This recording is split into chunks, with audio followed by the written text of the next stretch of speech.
Alors Mercedes, du coup, contredit Red Bull par rapport au dixième perdu. C'est Andrew Chauvelin qui s'en est chargé. Il a contré l'estimation de Horner, affirmant que peut-être 2 dixièmes est un chiffre plus réaliste. L'ampleur de cette pénalité n'est pas beaucoup plus que ce que vous perdriez si vous n'étiez qu'une place plus haut dans le championnat.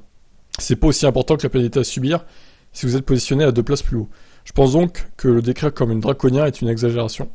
Réduire le nombre de tests limite votre liberté dans le développement d'un concept, mais nous sommes maintenant dans des réglementations raisonnablement bien explorées. Vous devez certainement être plus efficace, mais si c'était une demi-seconde, ce que j'ai entendu, alors une équipe à l'arrière de la grille aurait plus de 3 secondes d'avance sur une à l'avant, et c'est tout simplement pas le cas.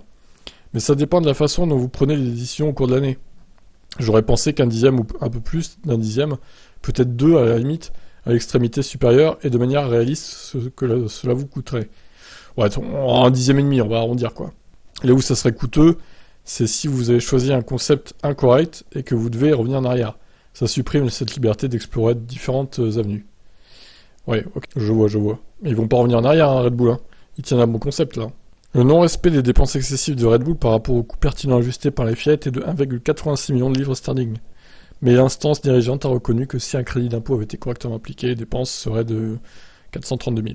Interrogé sur ce qu'un tel chiffre équivaudrait en termes de développement et de gains au temps autour, Chauvelin a déclaré: du point de vue des ingénieurs, jour après jour, nous prenons des décisions sur ce que nous ne faisons pas, qui sont de l'ordre de 1, 2 ou 3 000 livres.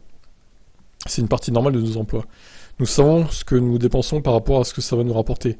Nous n'avons tout simplement pas assez d'argent avec le plafond. Vous devez choisir très soigneusement où l'investir. C'est très difficile de mettre un temps autour dessus, mais la réalité est que l'argent achète la performance. En termes d'évolution, ça pourrait facilement représenter un ensemble d'évolutions majeures. Les équipes deviennent de plus en plus efficaces pour faire des ensembles à moindre coût. Recycler des pièges, je suis sûr que nous ne sommes pas les seuls en ce cas, et c'est assez contraignant. Donc si le dépassement est complètement atténué par la pénalité, pour être honnête, ça dépend de l'efficacité avec laquelle il se développe à l'avenir. Ok, c'est plus clair comme ça, effectivement. Donc quand il dit 5 dixièmes, Horner évidemment, totale exagération de Christian. La vérité, c'est entre 1 et 2 dixièmes, donc 1 dixième et demi. On va en dire grosso modo.